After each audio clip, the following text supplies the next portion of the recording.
name is Oluwafermi Adeola, and I will be the interviewer for this discussion. We're so glad to be here today at the session, and our first guest for our show today is Mr. Dapo Olorunyomi, who is the founder of the Premium Time Center for Investigative Journalism.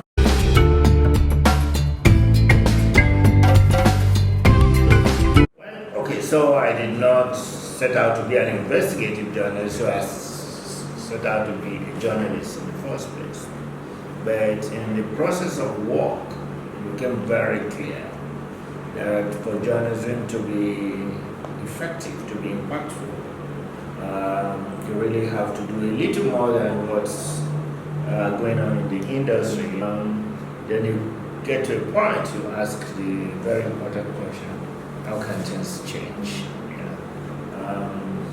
I think that's when one got the sense of exploration. I became more of an investigative journalist at the point that my own awareness of the limits of my practice provoked me to think of new ways of doing this same job in a way that one could say have more serious meaning. Journalism is a practice of accountability. We try to hold power accountable, and this is how the job ought to be done. Now, if you look at the constitution of this country, section 22 of the constitution says that it is the duty of the media to hold power accountable. I would say the terrible crisis that this country went through in 30 years of military rule brought that realization in a way because of the gross human rights violations in this country, followed by just the enormous case of corruption in the country, plus just the failure of regulatory institutions to make life meaningful for citizens. So when I put these three currents together, it led me to say that the kind of journalism that you must do to be relevant in this society must be an investigative kind of journalism.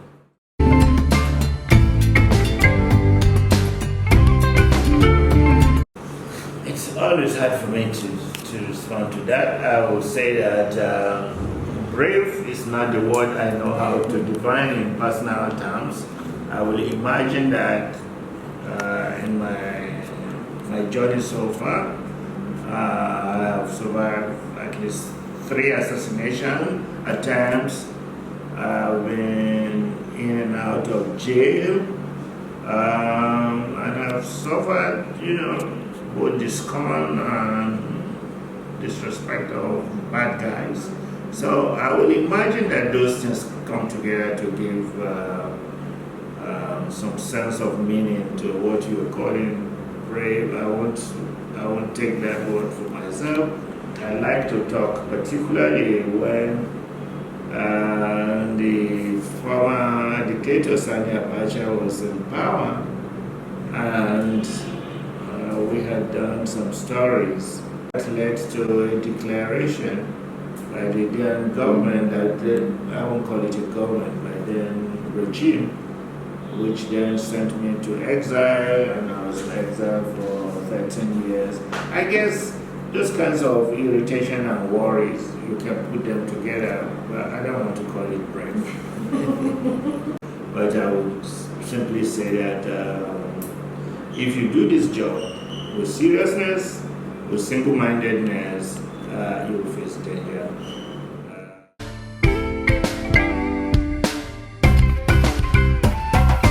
Let me say the biggest challenge that I have faced is to understand that to do journalism well, you must understand that it has its limits, and that those limits are the extent to which you find alliance in other co-travelers who are working for change in society.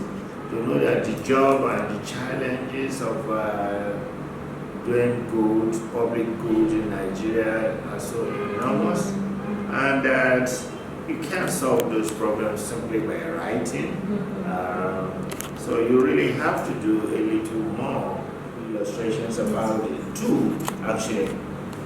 One, for a very long time, the Nigerian National Assembly, our parliament, never used to open up its own budget. Nobody knew what the National Assembly was budget, yet they were holding everybody accountable for their own budgets. So we started reporting about this, and we did a whole lot of investigations around this. And when the whole thing was revealed, it led so many civil society organizations to form a coalition and start advocating for what was later to be called the Open NAS. Open NAS led that. Today, I think we're all happy and grateful to this collective effort that National Assembly budget for the first time in the history of our country is out. Or take the case of the insurgency in the northeast, the so-called campaign against Boko Haram. Well, not so-called because it's real. For a very long time, the budget, the military, nobody had any insight about how much the military was spending on this campaign.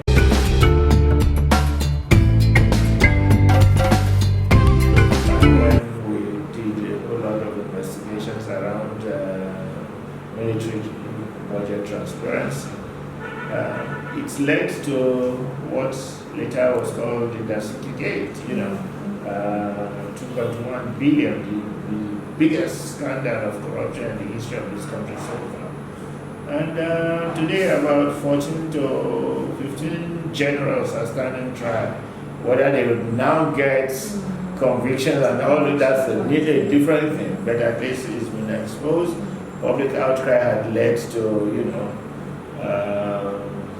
a call for accountability and things like that.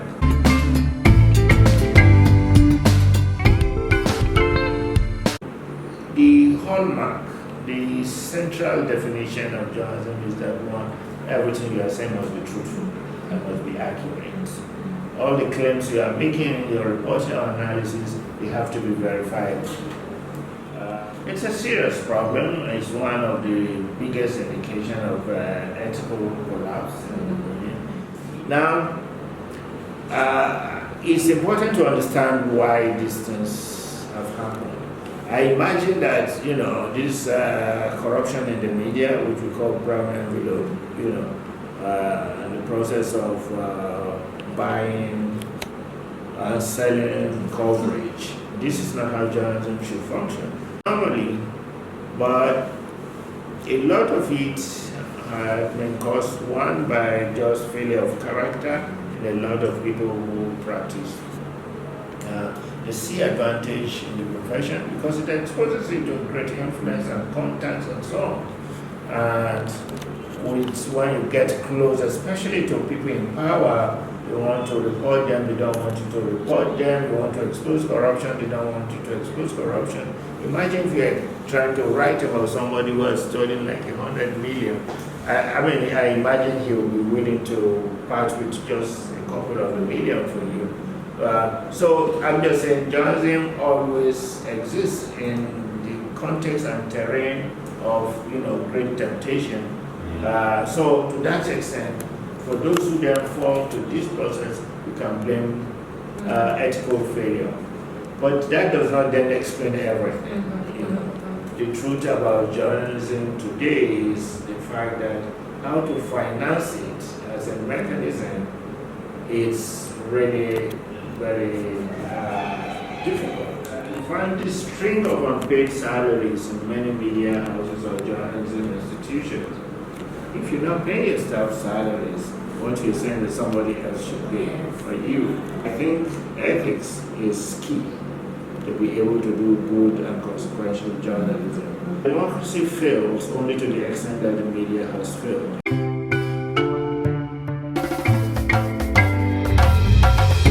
I would say that young people have to be very idealistic, that is, they have to dream big dreams. And one great area to be able to dream effectively, especially dream about helping to build your society, turn your society into a very meaningful place, is in journalism. And if you like, the prima donna of the practice is investigative journalism. because you really can effect important changes in your society.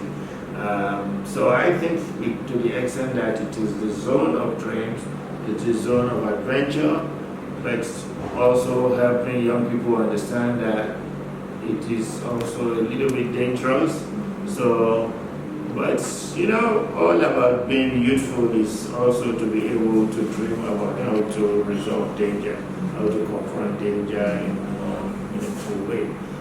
Yes, I would say that, at the end of the day, if you want to build a great society, if you want to build a great democracy, journalism offers you one of the best avenues to Thank you very much for your time, sir. We're so glad that we had this Thank you so time. much. And I think Step Up Nigeria is doing a fantastic, important job. Thank you. And wish you all the very best. Thank you very much. So please remember to follow Step Up Nigeria on Facebook, on Twitter, on Instagram, and on LinkedIn at step_up_Nigeria. We hope you enjoyed our short interview with Mr. Dapo. Thank you and see you next time.